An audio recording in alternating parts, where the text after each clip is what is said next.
এদিকে জিনা, ব্যভিচার ও ধর্ষণ রোধে ৮ দফা সুপারিশ দিয়েছে ইসলামিক শাসনতন্ত্র ছাত্র আন্দোলন।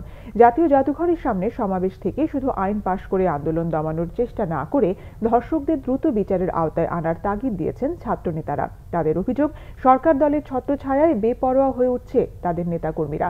নিজেকে নিয়ন্ত্রণ ও দৃষ্টি অবনত রেখে নারীদের সম্মান দিতে পুরুষদের প্রতি আহ্বান জানান বক্তারা। বলেন, নারীদেরও দেশের সংস্কৃতি মেনে শালীনভাবে চালচলন জরুরি। অবৈধ সম্পর্ক থেকে বেরিয়ে আসতে নৈতিক শিক্ষার উপর জোর দেওয়ার আহ্বান জানান তারা। পরে কয়েকটি সড়কে বিক্ষোভ মিছিল করেন সংগঠনের নেতাকর্মীরা। বাংলাদেশ আজকে দুর্বৃত্তায়নের রাষ্ট্রে পরিণত হয়েছে। কতিরিক্কেরা বন্ধুগণ, নেতৃবৃন্দ আলোচনা করেছেন, ধর্ষণের স্বর্গ রাষ্ট্রে পরিণত হয়েছে। আমরা মনে করি বিগত এক যুগে আওয়ামী সরকার এককভাবে এক নায়কতন্ত্রের মাধ্যমে এই রাষ্ট্রযন্ত্রকে তারা ধ্বংস করেছে। ভোট ডাকাতের জন্য যারা সহযোগিতা করেছে তারা সবই লুটেরা, তারা সবই দর্শক, তারা দেশের স্বাধীনতা সর্বপদ থেকে বিনষ্ট করেছে।